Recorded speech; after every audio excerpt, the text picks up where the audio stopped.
दोस्तों सुकून FM channel पर आपका स्वागत है। आप सुन रहे हैं बेमानी मोहब्बत।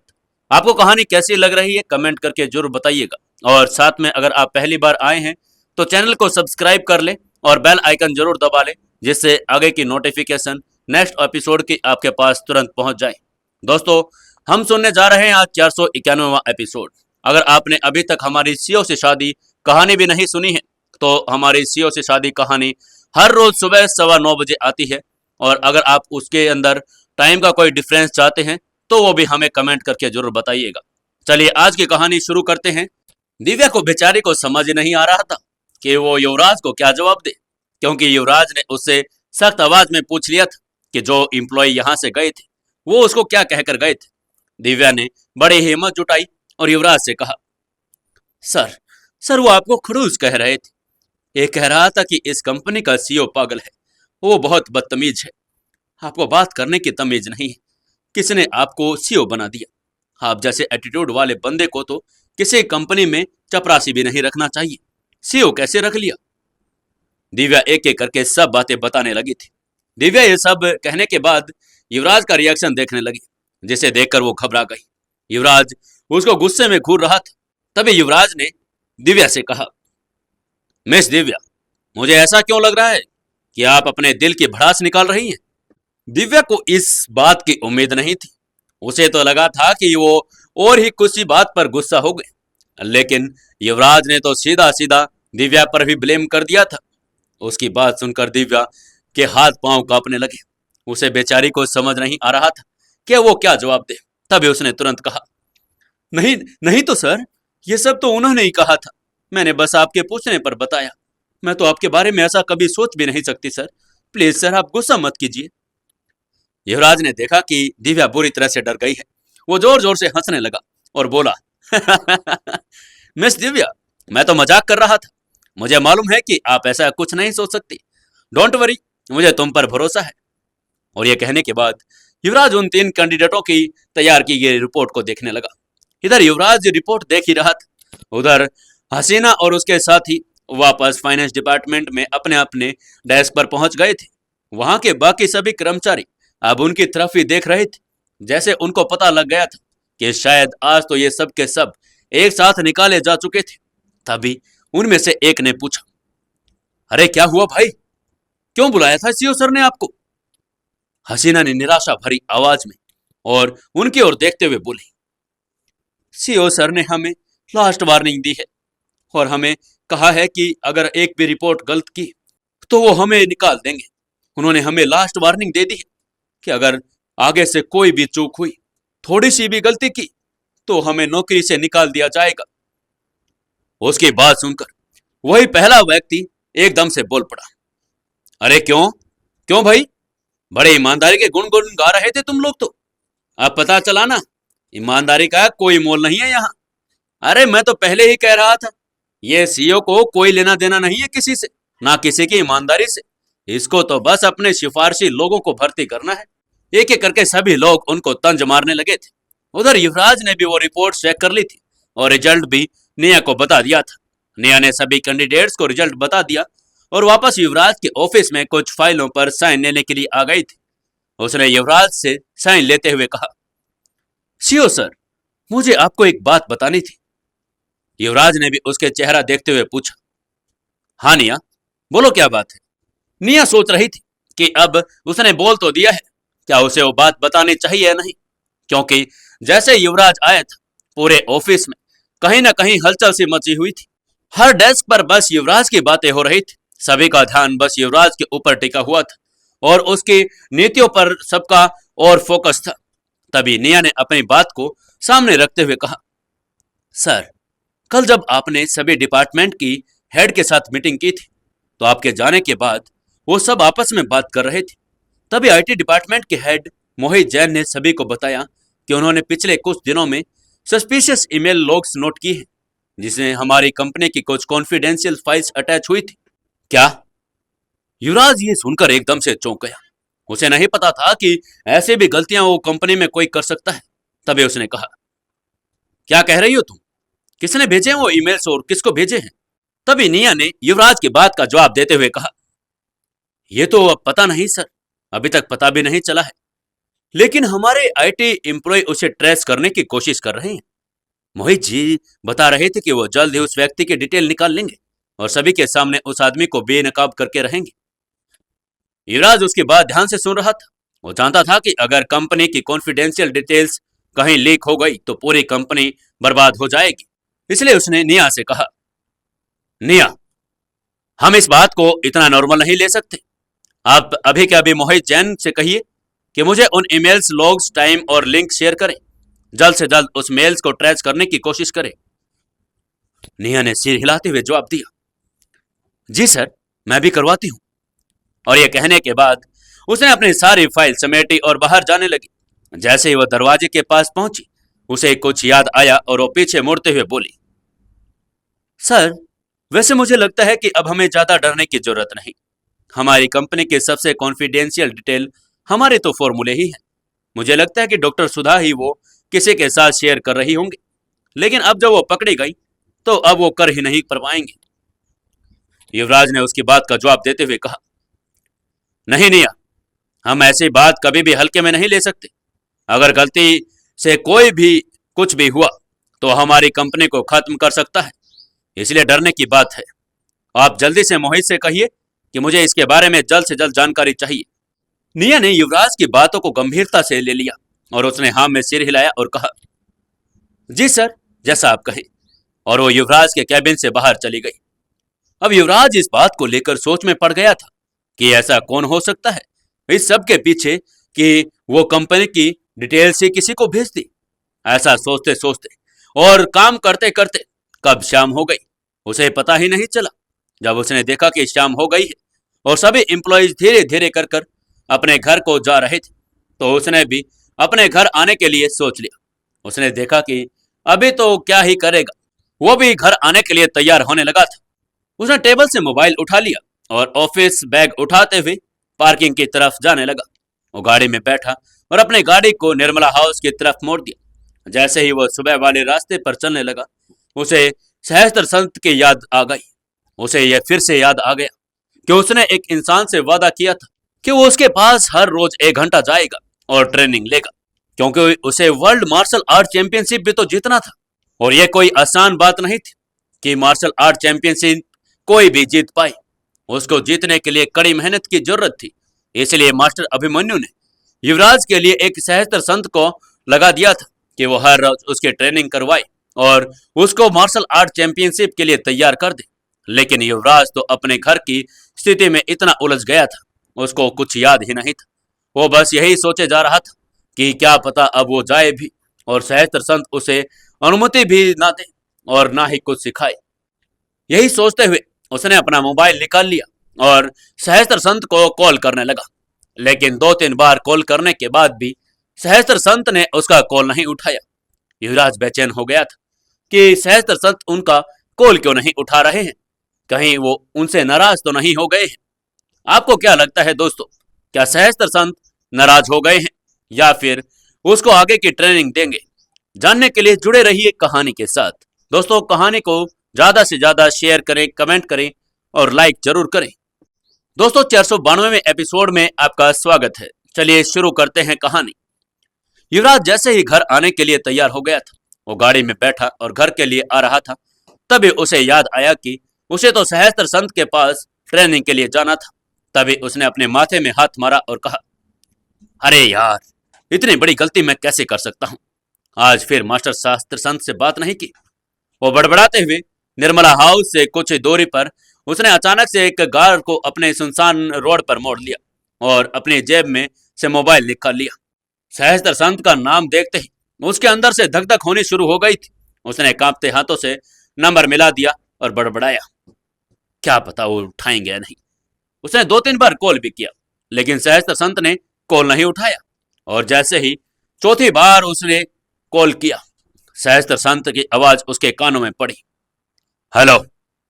उस आवाज में एक ऐसा संयम था जो व्यक्ति की आत्मा तक को कपाने पर मजबूर कर दे।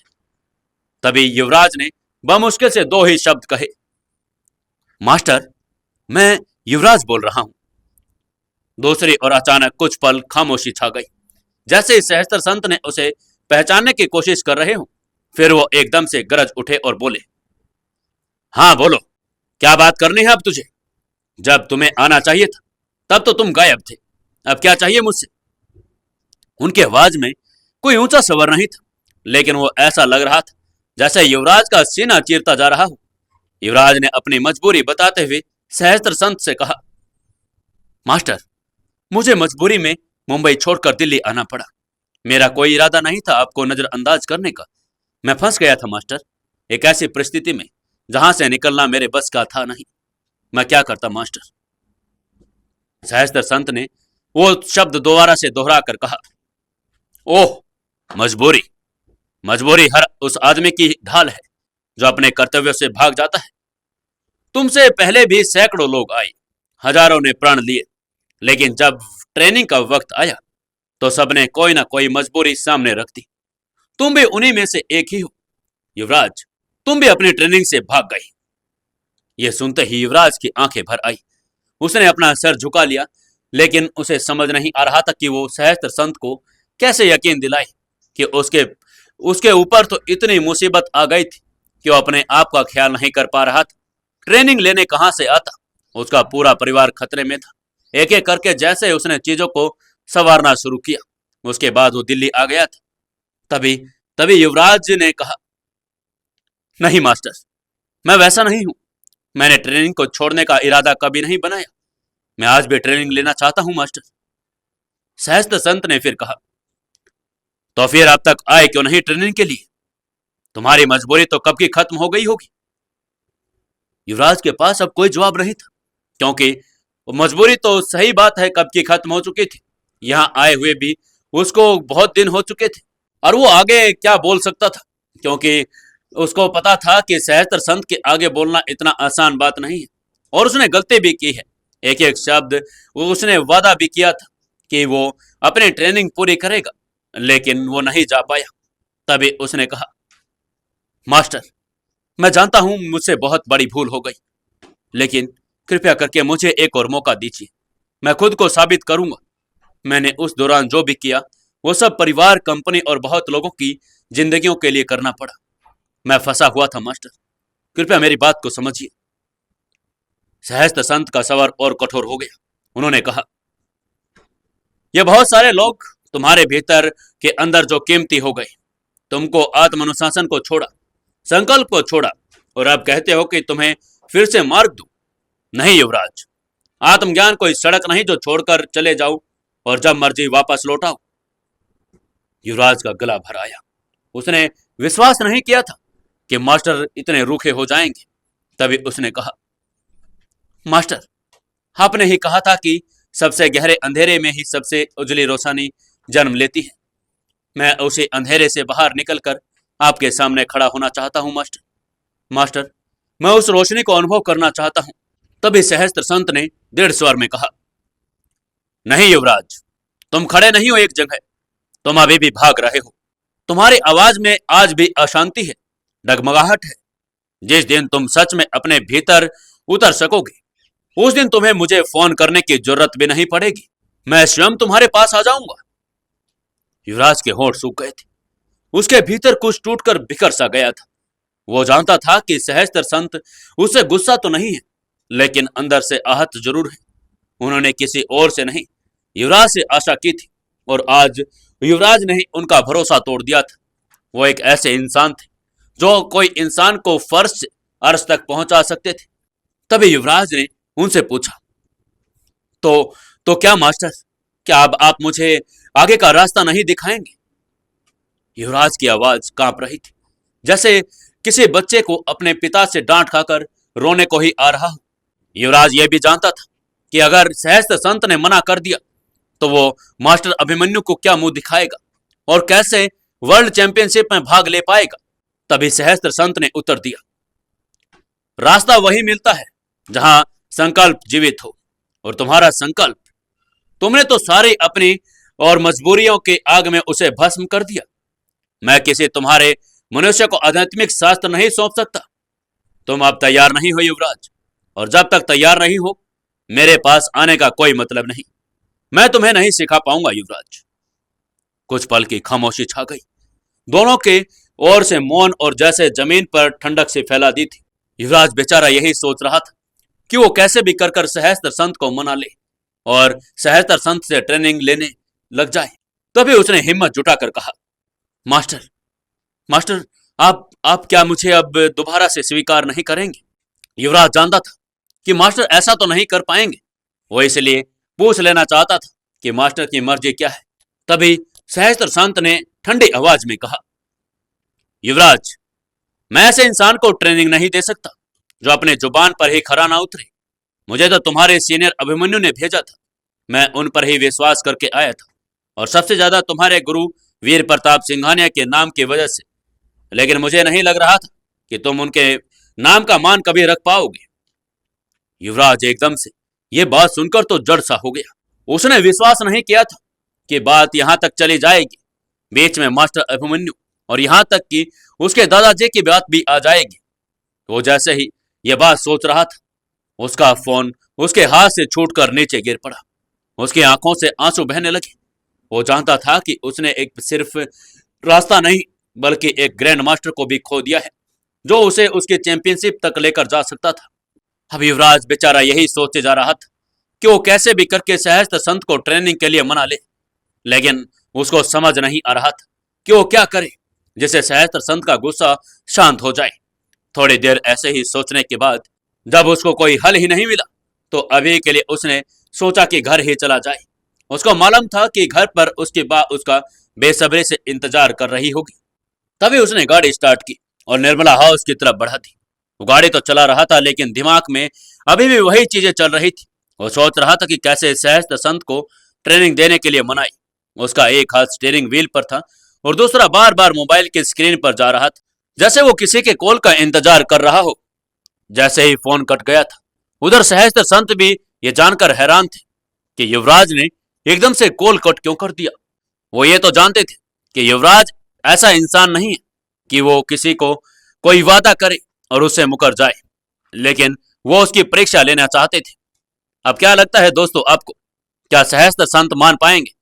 क्या युवराज उन्हें मना पाएगा? जानने के लिए जुड़े रहिए कहानी के साथ। दोस्तों, एक लाइक जरूर करें, कमेंट करें और शेयर जरूर कर दें। और आपको मैं बता देता हूं कि हमारी कहानी नई सीओ से शादी हर रोज सुबह 9:15 बजे आने लगी है। अगर आपको उस टाइमिंग में भी कोई दिक्कत है तो कमेंट करके मुझे बता दीजिए। जैसे ही सब लोग कोई एक टाइम पर राजी हो जाएंगे, मैं उस कहानी को उसी टाइम पर भेज दिया करूंगा। हेलो दोस्तों, 493वें एपिसोड में आपका स्वागत है। चलिए शुरू करते हैं कहानी। जैसे युवराज ने देखा कि सहस्त्र संत अभी मान नहीं रहे हैं, तो उसने सोचा कि वो गाड़ी को घर पर ही ले चले। चलते चलते युवराज ने खुद से ही पूछा, यार इतना सब कुछ हो गया, मास्टर को कुछ समझ में क्यों नहीं आ रहा? क्या मैं इतना भी भरोसे लायक नहीं उनके लिए? लेकिन फिर उसने एक गहरी सांस ली और खुद को संभालते हुए कहा, नहीं, अगर चैंपियनशिप जीतनी है तो मुझे हर कीमत पर उन्हें मनाना ही पड़ेगा। उसी क्षण उसके दिमाग में एक चेहरा उभर गया, सीनियर अभिमन्यु का। माथे पर हाथ मारते हुए युवराज ने खुद से कहा, अरे अरे तू इतना बेवकूफ कब से हो गया? सीनियर अभिमन्यु से बात क्यों नहीं करके देखता? अगर मास्टर को मना सकता है तो सीनियर अभिमन्यु ही मना सकते हैं। तभी उसने जल्द से गाड़ी को किनारे पर रोक लिया और मोबाइल में देखा और कॉन्टैक्ट लिस्ट में सीनियर अभिमन्यु को सीधा ही कॉल मिला दिया। उसकी धड़कनें अभी भी कंपकपा रही थी, जैसे जैसे ट्रिंग ट्रिंग होती जा रही थी। तभी सामने से सीनियर ने फोन उठाया और कहा, हेलो। युवराज ने उनकी आवाज सुनते ही उनको पहचान लिया और जल्दी से कहा, सीनियर, मैं युवराज बोल रहा हूं। युवराज? सीनियर अभिमन्यु की आवाज में हल्की सी खुशी थी। उन्होंने कहा, अरे युवराज, कहां गायब हो गया था? सुना है तूने मास्टर की ट्रेनिंग भी छोड़ दी।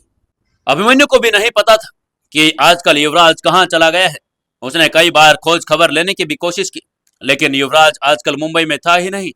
तभी युवराज ने अपनी सारी बातों को अभिमन्यु के सामने बताते हुए कहा, सीनियर, मजबूरी थी, मुंबई से अचानक दिल्ली आना पड़ा।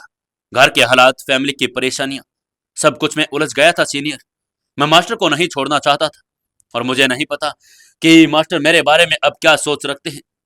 अभिमन्यु ने यह उम्मीद नहीं की थी कि युवराज इतना तकड़ा इंसान, वो भी इतनी मजबूरियों के सामने हार जाएगा। तभी कुछ देर के लिए चुप्पी छाई गई। फिर सीनियर अभिमन्यु बोले, युवराज, मास्टर बहुत नाराज है। उन्होंने कहा है कि अब वो किसी को भी ट्रेनिंग नहीं देंगे और जो उनका सम्मान नहीं करता उनको तो बिल्कुल भी नहीं। तुम्हें पता भी है मैंने कितनी मुश्किल से मास्टर को तुम्हें ट्रेनिंग देने के लिए मनाया था, लेकिन तुम खुद ही गायब हो गए। युवराज ने तुरंत कहा, लेकिन सीनियर, मैं क्या करता? मैंने उनका सम्मान किया है और हमेशा करता रहूंगा। बस बस ये हालात ही ऐसे हो गए और उन्होंने मुझे घेर लिया। मैं तो नेक्स्ट दिन से ही तैयार हो गया था ट्रेनिंग के लिए, लेकिन अगले दिन से ही मुसीबत भर भर कर आ गई थी और अब मुझे आपकी मदद चाहिए सीनियर। मास्टर को सिर्फ आप ही मना सकते हैं। कृपया कुछ कीजिए सीनियर, मैं ट्रेनिंग लेना चाहता हूं। सीनियर अभिमन्यु ने उससे फिर पूछा, लेकिन ऐसा क्या हो गया था कि तुम्हें मुंबई ही छोड़ना पड़ गया? क्योंकि सीनियर अभिमन्यु को पता नहीं था कि इनके पीछे से क्या क्या चीजें हो चुकी थी।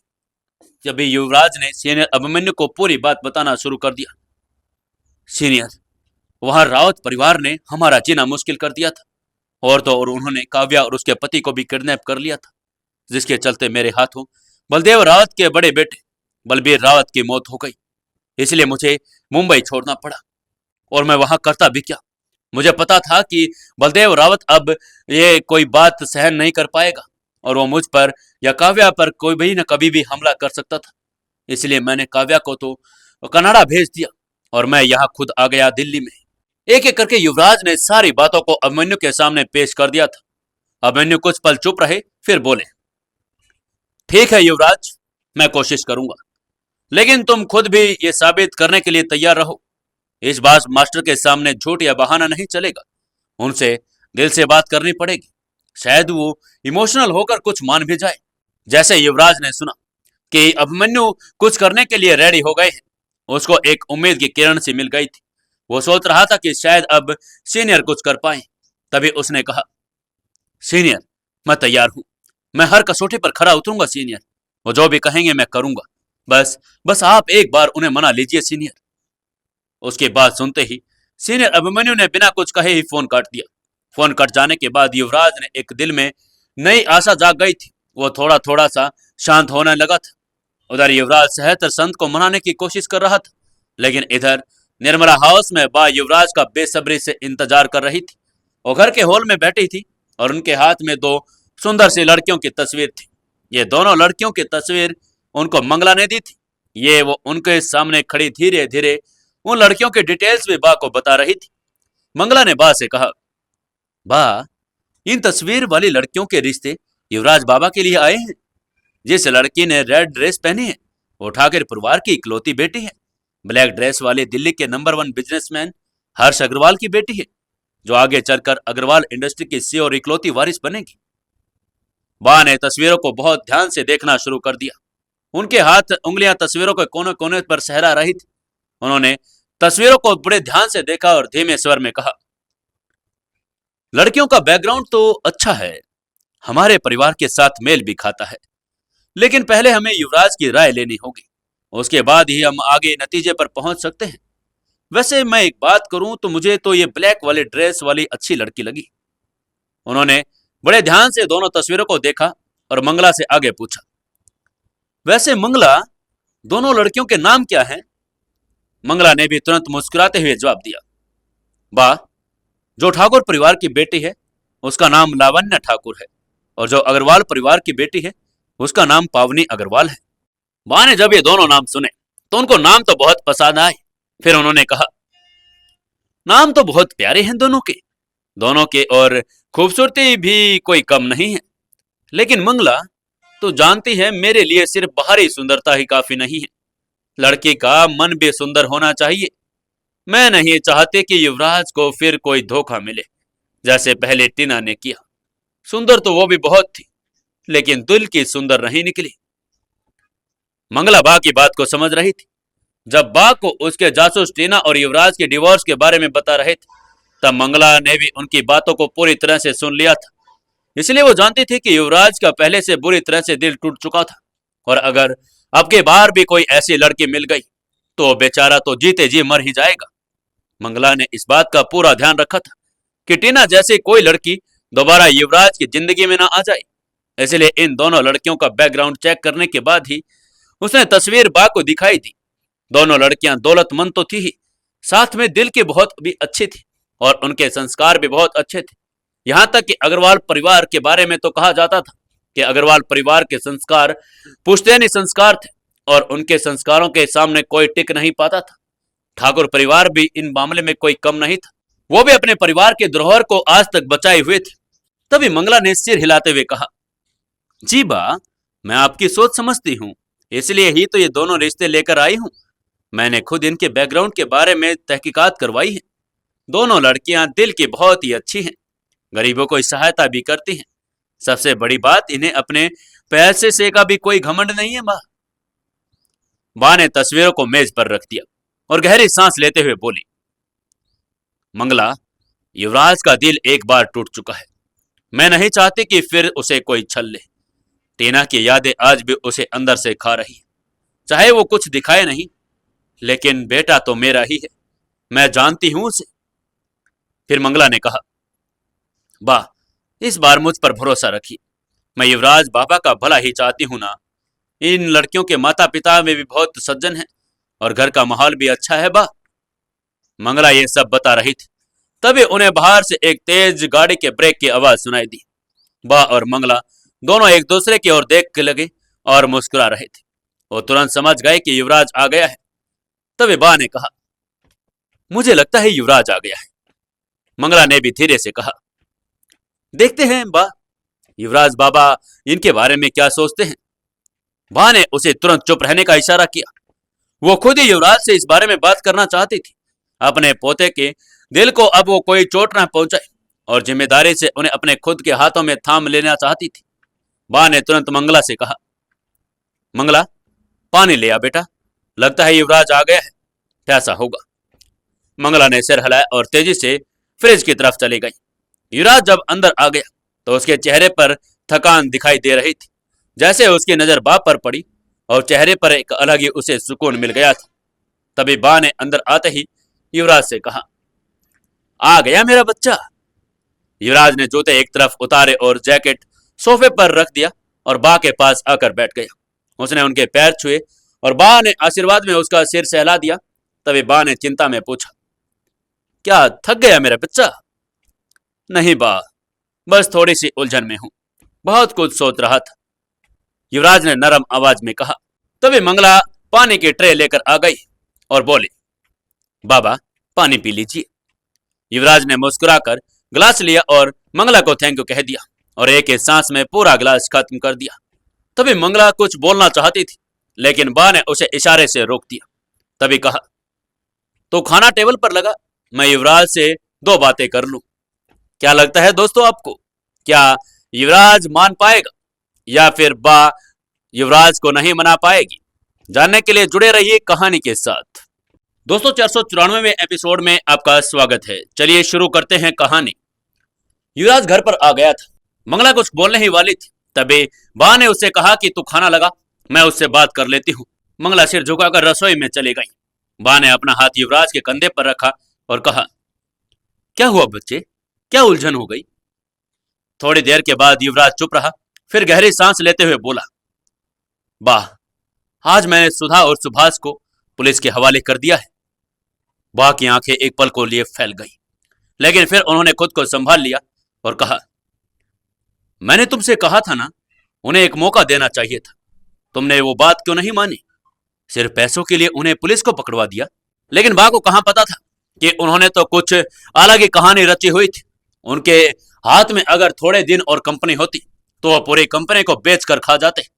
बा बेचारी यहां पर घर पर इतनी बुरी हो चुकी थी और वो समझते थे कि सभी के लोग एक दूसरे का हाथ बटाते हैं और बड़े अच्छे तरीके से कंपनी को चला रहे हैं, लेकिन वो लोग कंपनी को अंदर ही अंदर से खोखला कर रहे थे। तभी बा की बात सुनते ही युवराज ने बा की ओर देखा और कहा, बा, क्या आपको किसने कहा कि मैंने सिर्फ पैसे के लिए उन्हें गिरफ्तार करवाया है? बा थोड़ी देर के लिए सोचने लगी और फिर उन्हें कहा, मुझे तो प्रभात ने कहा है।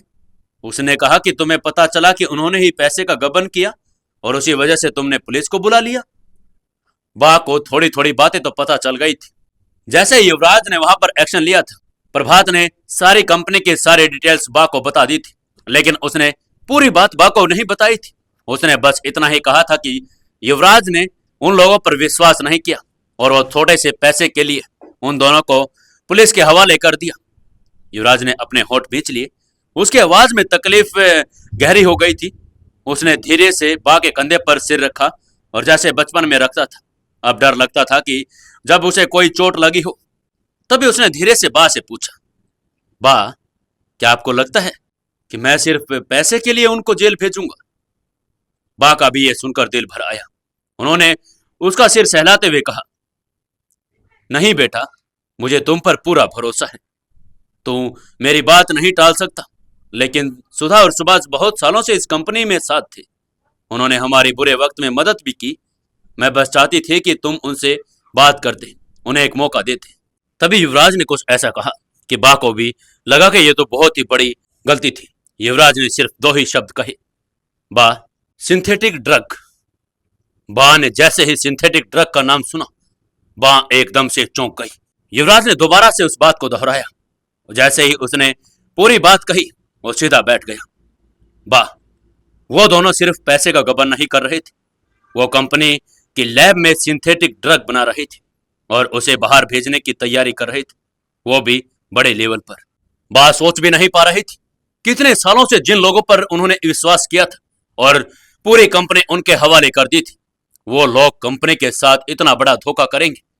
पैसे का गबन तो कोई आम बात थी, लेकिन अगर वो कंपनी के अंदर ऐसी चीज बनाए जिसे पूरी कंपनी की साख पर बात आ जाए और कहीं ना कहीं वीरमाला इंडस्ट्रीज को पूरी तरह से तहस नहस कर दे।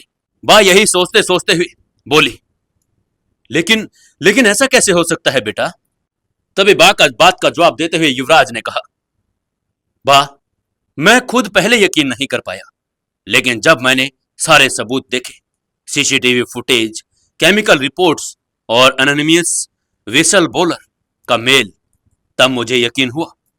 उन्होंने तो ये सब तक शुरू कर दिया था जब आपने कंपनी जाना बंद कर दिया था। सुभा और सुधास ने मिलकर कई मासूम बच्चों की जिंदगी से खेलने का सौदा कर लिया था। बा भी अब यह बात सुनकर स्तब्ध हो गई थी। उनके चेहरे पर हैरानी, दुख और क्रोध भी आ गया था। उन्होंने धीमी आवाज में कहा, लेकिन बेटा, प्रभात ने मुझे यह सब क्यों नहीं बताया?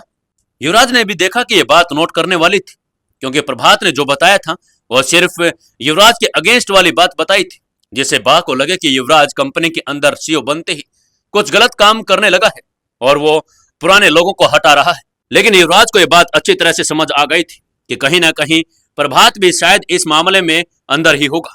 तभी उसने कहा, वाह, क्योंकि वो नहीं चाहता कि मैं आपको सच्चाई बता दूं।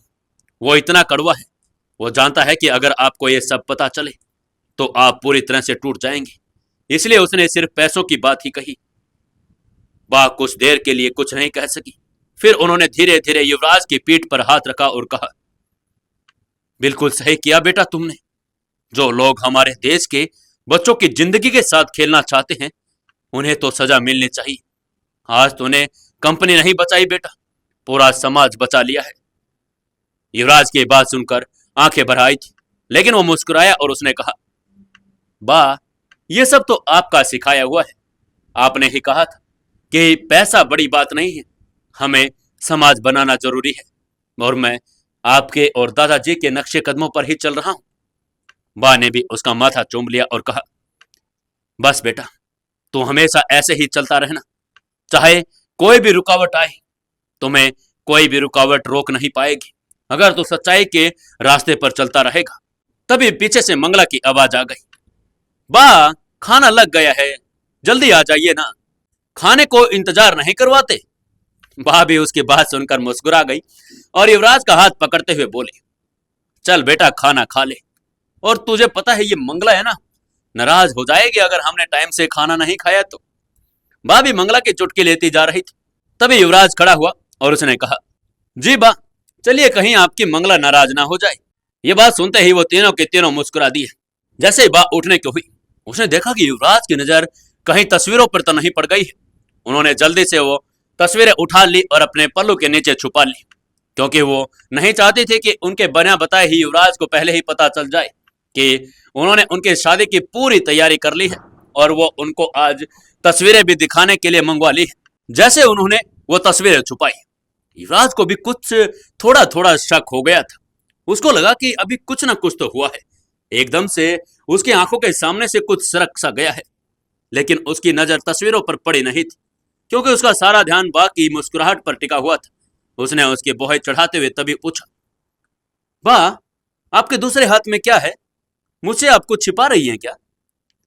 बा ने थोड़ी शरारत भरी मुस्कान के साथ कहा, अरे बेटा, क्या छुपाऊंगी मैं, लेकिन लेकिन खाना खा ले, एक सरप्राइज है।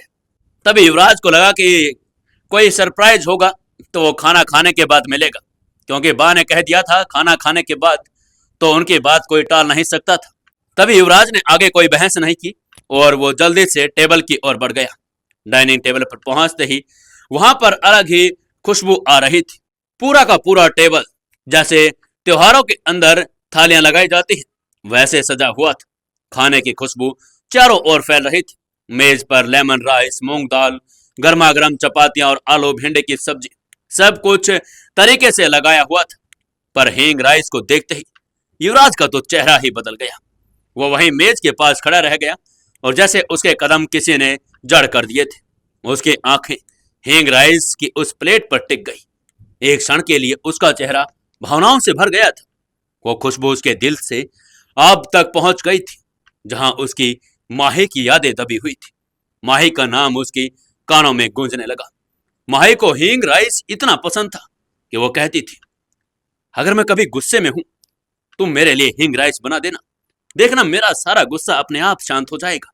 आज फिर से जैसे ही युवराज को वो हींग राइस देखे, माही की यादें उसकी आंखों के सामने वही के वही तरोताजा हो गई थी। और जब से माही उसकी जिंदगी से गई थी, उसने आज तक कभी हींग राइस को खाया नहीं था। और खाना तो दूर की बात, उसने आज तक उसे छूकर भी नहीं देखा था। उस स्वाद और उस खुशबू से अब तक वो बचता आया था, क्योंकि अब ये यादें उसकी आत्मा को चीर देती थी। सोचते सोचते युवराज की आंखों से आंसू तैयार हो गए थे। उसने अपनी नजरें नीची कर ली ताकि बा उसकी आंखें देख ना पाए। पर बात तो बात है, उनकी नजरें उसकी आत्मा को भी पड़ रही थी। उन्होंने प्यार से पूछा, क्या हुआ बेटा, क्या सोच रहे हो? युवराज ने जल्दी से आंखें पोंछ ली और खुद को संभालते हुए बोला, कुछ कुछ नहीं बा, बस वो हींग की महक आ रही थी, वो मुझे बिल्कुल पसंद नहीं है। आप मंगला से कह दीजिए इसे हटा ले। ये बात सुनकर तो बा एकदम से चौंक गई थी। ऐसा क्या हो गया था? बा को क्या याद आ गया था? जानने के लिए जुड़े रहिए कहानी के साथ। दोस्तों, कहानी को ज्यादा से ज्यादा शेयर करें, कमेंट करें और लाइक जरूर करें। दोस्तों, 495वें एपिसोड में आपका स्वागत है। चलिए शुरू करते हैं कहानी। जैसे युवराज ने कहा कि उसे हींग की महक आ रही और वो उस महक को सूंघना पसंद नहीं करता, तो बा एकदम से स्तब्ध हो गई, क्योंकि बा जानती थी बचपन से लेकर आज तक युवराज के सबसे ज्यादा फेवरेट हींग के चावल ही रहे थे। लेकिन आज उसे एकदम से ये नापसंद कैसे हो गए? बा ने तो आज युवराज की पसंद के लिए हींग चावल बनवाए थे, क्योंकि वो आज उनसे उसके रिश्ते की बात करने वाली थी। उन्हें लगा कि अगर आज उसके खाना मनपसंद होगा तो बात अच्छे से कर पाएगी और युवराज को अच्छा भी लगेगा। लेकिन उन्होंने इस खुशी में विघ्न डालना अच्छा नहीं लगा और उन्होंने तुरंत मंगला की ओर देखा और कहा, मंगला बेटा, हींग राइस हटा लो, बाबा को इसकी खुशबू पसंद नहीं आ रही। मंगला ने भी बिना पूछे ही वो हींग चावल उठा लिए और ले गई। युवराज खुद को संभालने की कोशिश कर रहा था। उसने मुस्कुराने की कोशिश की, लेकिन वो मुस्कान ऐसी थी जैसे सबको पता लग रहा था कि वो अंदर से टूटा हुआ है। वो फिर बैठ गया। तभी बा उसके लिए थाली परोसने लगी, लेकिन युवराज ने उन्हें मना करते हुए कहा, बा, मैंने आपसे कितनी बार कहा है, मैं खुद कर लूंगा, आप इतनी चिंता मत किया करो। तभी उसने एक प्लेट उठाई और बा के लिए लेमन राइस लगाने लगा। बा ने चुपचाप उसे देखते हुए कहा, तेरे हाथ से परोसा खाना ही तो असली स्वाद देता है बेटा। कुछ क्षण तक दोनों चुप रहे। फिर चम्मचों की चहचहाट और चांदी की कटोरियों से उठती भाप वहां पर फैल गई थी। बा की आंखों में भी कुछ नहीं छुपता था। उन्होंने धीरे से चम्मच रखी, फिर अपने कांपते हाथों से युवराज के हाथ पर हाथ रखते हुए धीरे से पूछा, बेटा, तुमसे कुछ पूछूं क्या? सही बताना। युवराज ने कहा, हाँ बा, आप ऐसे क्यों कह रही हैं? भला मैं आपको झूठ क्यों कहूंगा? तभी बा ने कहा, चल ये बता कि तुझे ये हींग राइस कब से नापसंद हो गए और तुझे इसकी महक कब से अच्छी नहीं लगने लगी? मैंने तो स्पेशल तेरे लिए हींग राइस बनवाए थे क्योंकि तुझे बचपन से ही पसंद थे। युवराज देख रहा था कि बा ने उसकी खुशी के लिए हिंग राइस बनवाई, लेकिन युवराज ने मना कर दिया। वो उनसे शिकायत कर रही थी। युवराज भी समझ गया था कि उसने कहीं ना कहीं दादी का दिल तो दुखा ही दिया था, पर वो क्या कहे, कैसे कहे, वो समझ ही नहीं पा रहा था। इस एक हिंग राइस ने उसे उस लड़के की याद दिला दी, जो लड़की उसके दिल के सबसे करीब थी और आज उसके जिंदगी से चली गई थी। तभी युवराज ने अपने आप को रोक कर कहा, वाह कुछ भी तो नहीं, और आपको पता है बचपन अलग होता है और बचपन में तो पता नहीं क्या क्या पसंद लगता है। वैसे भी मैं कहता था कि बड़ा होकर एक्टर बनूंगा, अब देखिए मैं तो बिजनेस कर रहा हूं। उसने मुस्कुराने की कोशिश की, लेकिन उसकी मुस्कान के पीछे का दर्द सामने आ ही रहा था और उसको बात ज्यादातर देखती जा रही थी। बाघ उसकी बात सुनकर कुछ क्षण तो शांत रही, फिर धीरे से मुस्कुराकर बोली, अच्छा ये बात है, मुझे तो चिंता होने लगी थी कि कहीं कुछ गंभीर तो नहीं। चल कोई बात नहीं, जो बीत गया सो बीत गया। उनके शब्दों में अपनापन था, वो अपनापन जो सिर्फ अपनों को ही समझ आता है। युवराज ने धीरे से सिर हिलाया और चुपचाप एक निवाला मुंह में रख लिया, पर सवाद के बजाय उस आज कड़वाहट महसूस होने लगी थी, क्योंकि जो अंदर की यादें थी वो उस स्वाद को महसूस नहीं होने दे रही थी। धीरे धीरे करके ऐसे ही खाना खत्म हो गया। दोनों साथ ही बैठकर थोड़ी देर तक फिर हल्की फुल्की की बातें करने लगे। जब युवराज छोटा था और हर छोटी सी चीज के लिए उसमें खुशी ढूंढ लिया करता था, इन सब बातों से युवराज का मूड थोड़ा सा ठीक हो गया था और उसकी आंखों की उदासी भी कम हो गई थी। जैसे ही युवराज ने आखिरी निवाला खाया, पानी का गिलास उठाया और बाघ की नजर उसके चेहरे पर टिकी रही। उन्होंने देखा कि वो थोड़ा सहज हो गया है, चेहरे पर हल्की सी मुस्कान भी आ गई है, वो मुस्कान जो कभी आंखों तक पहुंचती और वो होठों पर आ गई थी। मां ने अपने पास से वो तस्वीरें उठाई जिन्हें वो अब तक छुपाए बैठी थी। उनको ही पता था कि वो अपने इस बात को कब तक अंदर दबाए बैठी थी। बा की नजर जैसे युवराज के चेहरे पर पड़ी, उन्होंने झट से वो दोनों फोटोग्राफ्स निकाल लिए, जिन्हें संभाल कर टेबल के बीचों बीच रख दिया। तस्वीर में वही दो लड़कियां थी, एक लाल रंग की साड़ी पहनी हुई थी और दूसरी काले गाउन में थी। बहुत ही ज्यादा कॉन्फिडेंस लग रही थी। युवराज को पता ही नहीं चला कि बा ने एकदम से ऐसा क्या कर दिया। तभी उसने टेबल की तरफ देखा। उसने देखा कि दो लड़कियों की तस्वीर उसके सामने थी। वो क्षण भर के लिए चौंक गया। उसकी नजरें फिर से बा की तरफ अपने आप चली गई और उसने पूछ लिया, बा ये क्या है, किसकी तस्वीर है ये? बा ने बिना भूमिका के जवाब दिया, बेटा ये दोनों लड़कियों का रिश्ता तुम्हारे लिए आया है। ये लाल ड्रेस वाली लावण्य ठाकुर दिल्ली की एक घर की बेटी है, संस्कारी है, पढ़ी लिखी है, सुलझी हुई है। और ये काले ड्रेस में है, उसका नाम पावनी अग्रवाल है, दिल्ली के अग्रवाल ग्रुप की इकलौती वारिस। बहुत समझदार है, तेज दिमाग वाली लड़की है। जैसे ही युवराज ने दोनों की तरफ देखा, उसे पता लग गया कि दादे ने तो उसके शादी का पूरा इंतजाम कर दिया है। और ये देखते ही उसकी भौहें सिकुड़ गई। वो एकदम सीधा हो गया, जैसे किसी ने उसकी कुर्सी में करंट छोड़ दिया हो। उसने एक पल के लिए दोनों तस्वीरों को फिर से देखा और फिर अपनी निगाहें टेबल से हटा ली। उसकी आंखों में झुंझलाहट आ गई थी, वो क्योंकि वो नहीं चाहता था कि अभी उसकी शादी हो। वो अभी तो बेचारा पिछले दुखों से उबर नहीं पाया था और बात चाहती थी कि अभी वो नई लड़की को अपनी जिंदगी में ले आई। तभी उसने कहा, बा मैंने आपसे कहा था ना, मैं अभी शादी नहीं करना चाहता। बा उसकी आवाज सुनकर चौंक गई। उन्हें उम्मीद नहीं थी कि युवराज इस तरह का जवाब देगा, खासकर जब वो खुद सुबह ये कह चुका था कि जो आपको ठीक लगे वो कर लीजिए। बा ने तो इस बात का मतलब ही अलग निकाल लिया था। वो तो ये कहकर वहां से जाना चाहता था कि ठीक है, कुछ देर के लिए तो बा इस बात को छोड़ देंगी, लेकिन बा को तो लगा कि युवराज उनके ऊपर यह बात छोड़कर गया है कि अगर उनको पसंद कोई आ जाए तो युवराज से शादी के बंधन में उसे बांध दे। बा ने गंभीर स्वर में कहा, बेटा ये क्या कह रहे हो? सुबह तुमने ही तो कहा था कि कोई ऐतराज नहीं, जो करना है कर लो, लेकिन अब तो तुम अपनी बात से ही पलट रहे हो। तभी युवराज ने बा की ओर देखते हुए कहा, बा मैंने सुबह आपसे ये कहा था कि आपको जो सही लगे वो कर लीजिए, लेकिन इसका मतलब ये तो नहीं कि आप अभी के अभी मेरे लिए दुल्हन ढूंढना शुरू कर दें। अभी मैं उस दौर में नहीं हूँ बा। मैं शादी अभी नहीं कर सकूंगा। आप जानती हैं ना, अभी तो मुझे कुछ आराम मिला है। मैं थोड़े दिन आराम करना चाहता हूँ बा। बा अब ये पूरी बात सुनकर गंभीर हो गई थी। उनकी आंखें के कोरे सख्त हो गई थी। तभी उन्होंने एक गुस्से भरे अंदाज में कहा, बेटा, तू जानता है ना, तेरे आने से पहले इस घर में कितना सन्नाटा था। मैं भी इस घर में तुम्हारे बीवी और बच्चों को हंसते खेलते देखना चाहती हूँ। अब और नहीं। मैं नहीं चाहती कि तू सारी उम्र अकेला रह जाए। एक दर्द को सीने से लगाई। और अभी तो तुम्हारी पूरी जिंदगी बाकी है बेटा। अकेले कैसे जिंदगी बिताई जाएगी। तुम्हें जल्द से जल्द शादी कर लेनी चाहिए। तभी युवराज ने बा की तरफ देखकर कुछ ऐसा कहा।